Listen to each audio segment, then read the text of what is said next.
Bismillahirrahmanirrahim. Assalamualaikum warahmatullahi wabarakatuh. Yang saya hormati Ibu Dr. Hajah Samsul Susilawati MPD selaku dosen pengampu mata kuliah media pembelajaran PAI, dan juga yang saya hormati Ustazah Atina Hasanah SPDI. Beliau sebagai guru PAI di salah satu pondok di Jawa Timur, yakni Pondok Pesantren Wali Songo Ngabar. Nah, sebelum kita memulai podcast, bagaimana kabarnya Ustazah? Alhamdulillah sehat. Kak Meli sehat juga ya? Alhamdulillah sehat nih. Terima kasih ya Ustazah atas waktunya, atas kesediaannya untuk bisa diwawancarai di dalam podcast saya hari ini. Di sini kita akan berbincang-bincang mengenai kreativitas dan juga inovasi guru PAI dalam meningkatkan pembelajaran PAI. Nah, jadi pendidikan ini kan merupakan aspek yang sangat penting ya dalam kehidupan manusia. Jadi manusia di dunia ini membutuhkan pendidikan karena yang kita ketahui bahwasanya manusia itu lahir tidak mengetahui sesuatu apapun. Nah, kemudian Allah ini menganugerahi kepada kita berupa panca indera, pikiran, dan juga rasa sebagai modal untuk menerima ilmu pengetahuan. Nah, untuk mengembangkan potensi atau kemampuan dasar tersebut, maka manusia ini harus mendapatkan pendidikan. Nah, peran guru ini menjadi kunci keberhasilan dalam mengembangkan misi pendidikan dan juga pembelajaran di sekolah. Nah, selain untuk bertanggung jawab sebagai pengatur, kemudian bertanggung jawab untuk mengarahkan dan juga menciptakan suasana kondusif agar mendorong siswa untuk melaksanakan kegiatan di kelas sebaik mungkin. Nah, mengingat sangat kompleks tujuan pendidikan tersebut, maka sangat besar peran dan juga tugas dari seorang pendidik. Nah, selain itu pendidik juga harus menciptakan kualitas pendidikan yang baik agar menghasilkan peserta didik yang baik juga. Nah, kemudian di sini banyak sekali faktor-faktornya, bagaimana caranya seorang pendidik itu agar bisa menyampaikan materi itu agar tidak membosankan kepada siswanya, sehingga bisa tercipta suasana pembelajaran yang kreatif dan menyenangkan dan juga siswa itu dapat menerima pelajaran itu dengan baik. Nah, di sini saya memilih beliau Ustazah Atina ini karena beliau sudah lama mengajar PAI di salah satu pondok pesantren Wali Songo. Baik Mi, saya biasanya akrabnya kalau di pondok itu saya panggil Umi ya Mi ya.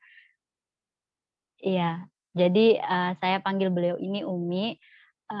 Jadi berapa lama Mi antum mengajar di PAI di Pondok Pesantren Wali Songo Ngabar?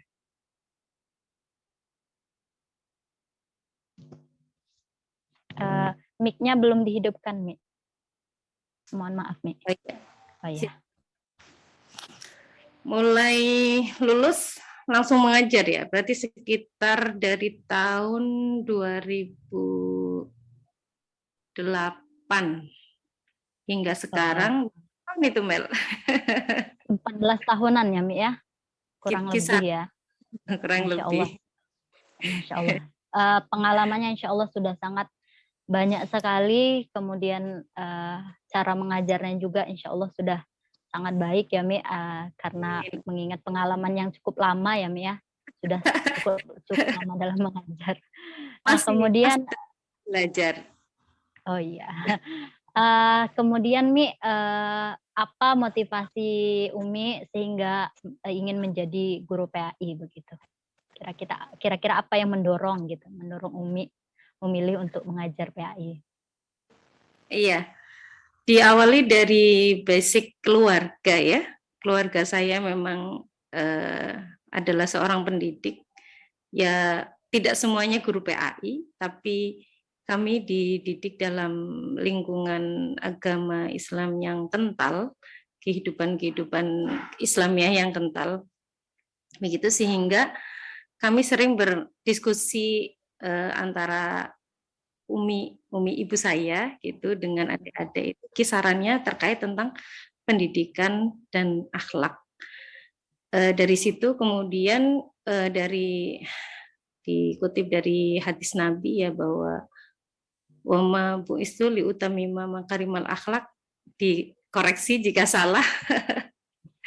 Insya Itu Allah yang betul, Mi. mendorong saya untuk meneruskan langkahnya Rasulullah untuk memperbaiki akhlak, dan kami ambil bahwa pendidikan adalah langkah yang tepat untuk apa namanya mensukseskan tujuan ini, walaupun tidak satu-satunya ya. Kebetulan saja saya ambil dari sisi pendidikannya, begitu Kak Meli. Masya Allah, Mi. Luar biasa sekali ya, Mi, motivasi antum.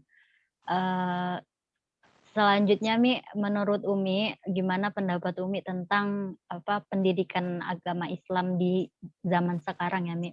Kalau kita lihat itu kan kalau di luar ya, Mi ya, kalau melihat dari segi perilaku anak itu kan sudah sangat subhanallah ya, Mi ya.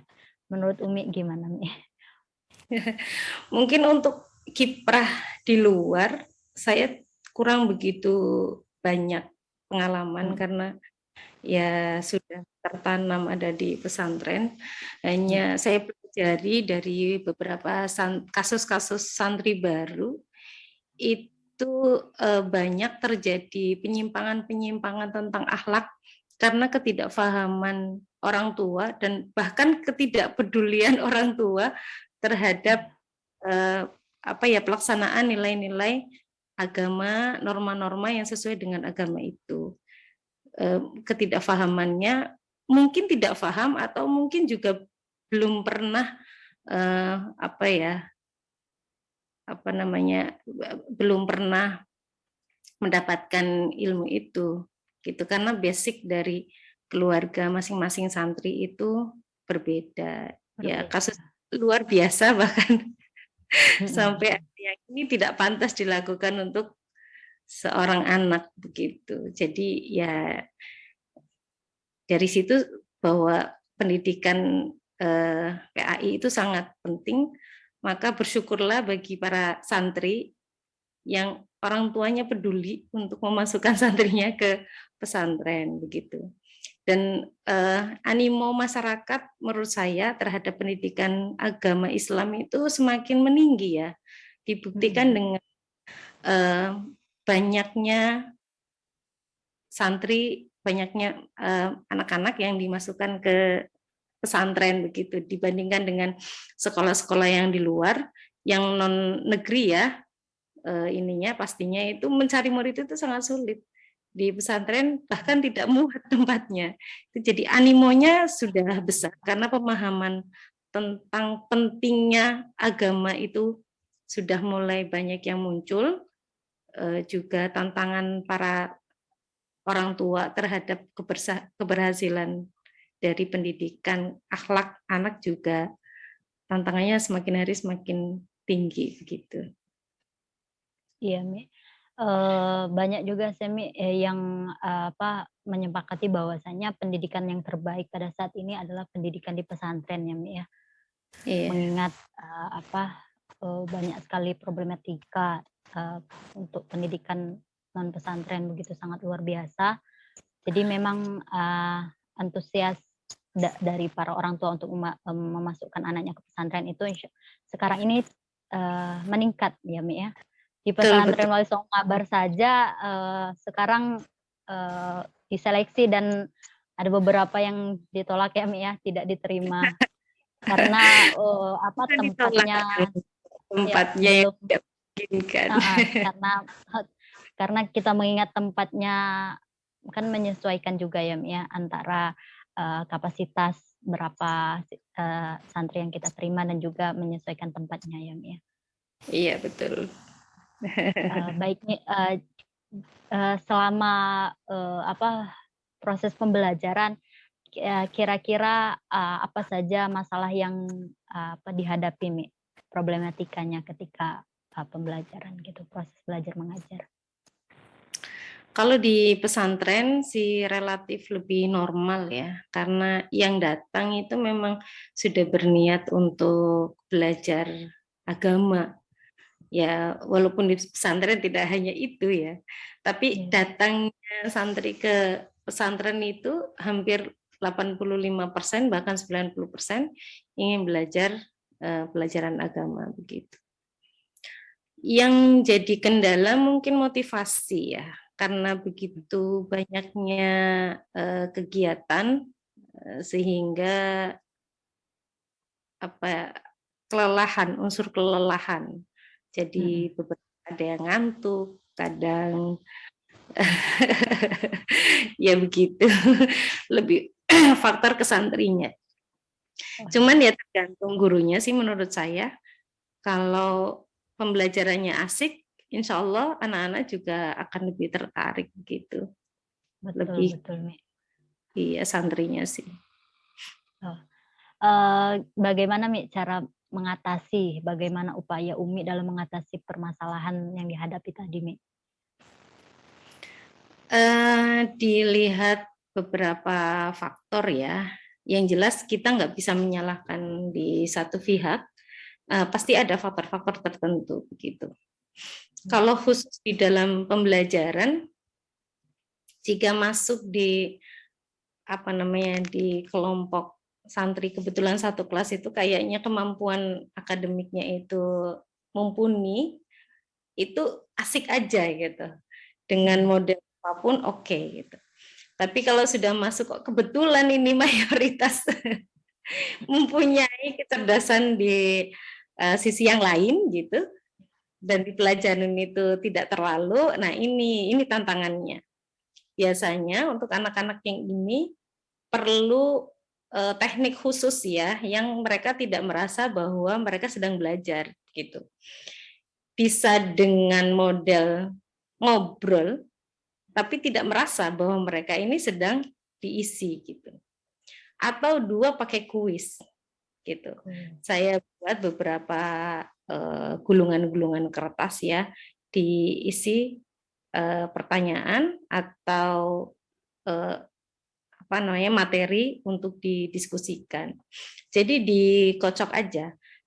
Kalau di pramuka itu namanya talam kerja ya. Saya sering mengambil metode kepramukaan di dalam pembelajaran gitu, talam kerja.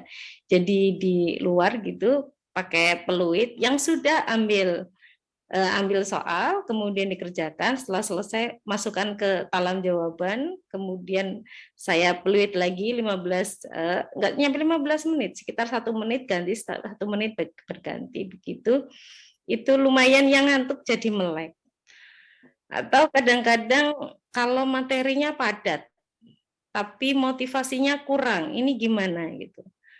Kalau materinya padat, saya menggunakan metode jigsaw ya. Metode jigsaw mungkin Mbak Meli sudah paham tentang metode jigsaw. Kemudian ya mungkin bisa dijelaskan sedikit nanti ya Mi, di pertanyaan selanjutnya nanti ada pembahasan tentang media apa yang Umi gunakan gitu.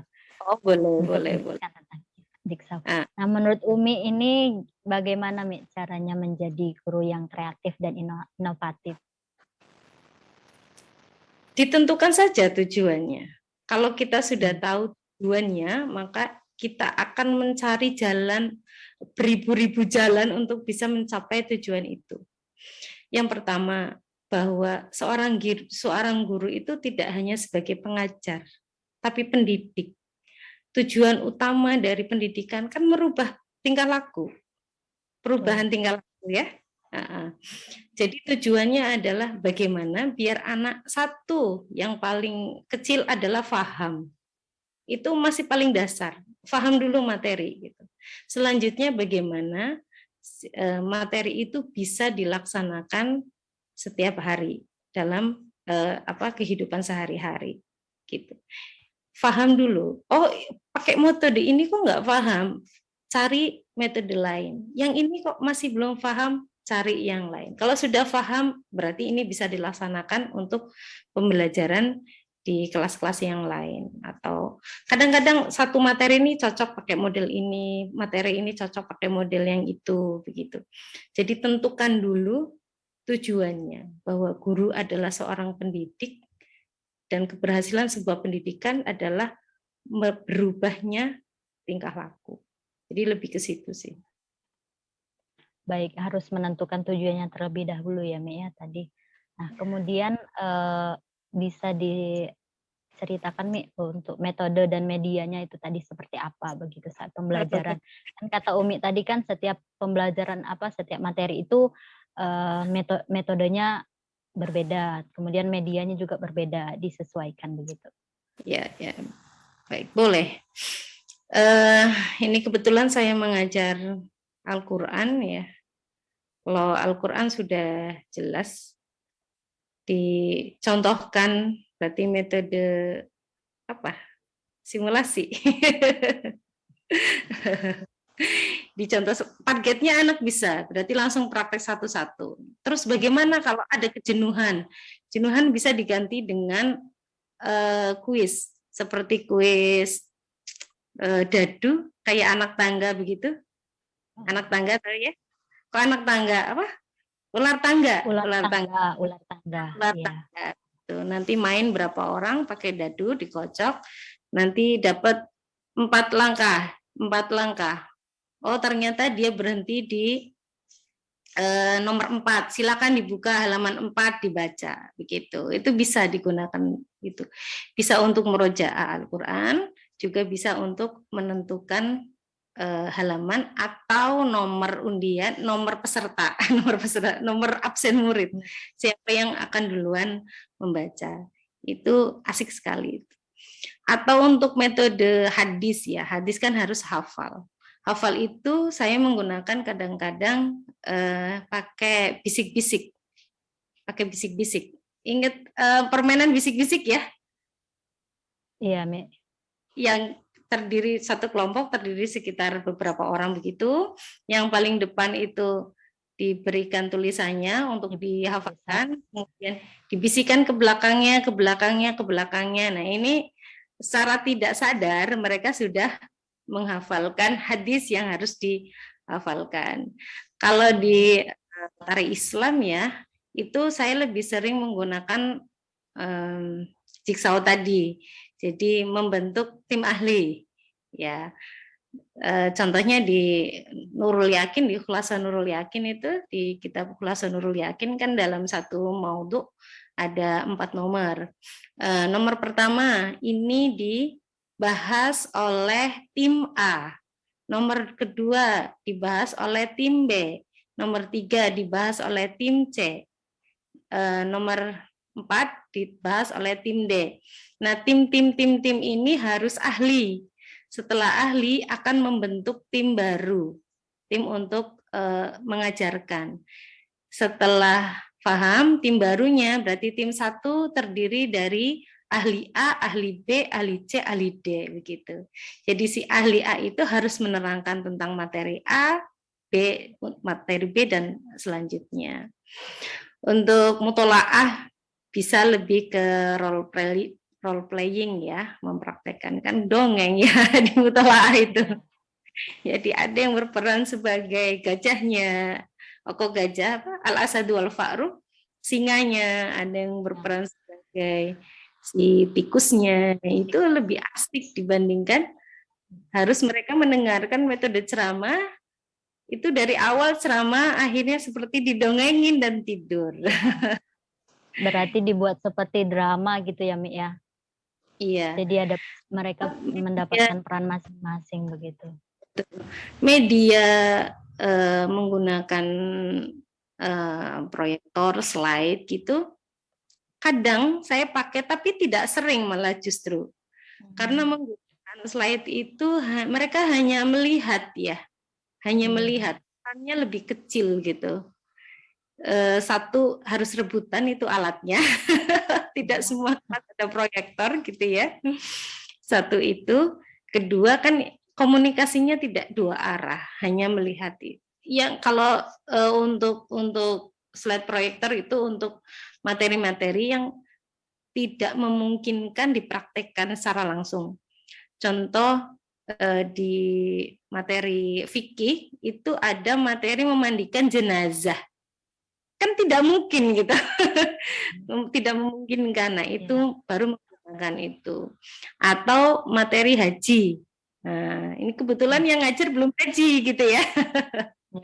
Jadi menggunakan media yang dicarikan di internet dan sebagainya. Tapi kecil penggunaannya itu, karena tidak mendorong seluruh santri bisa aktif seluruhnya.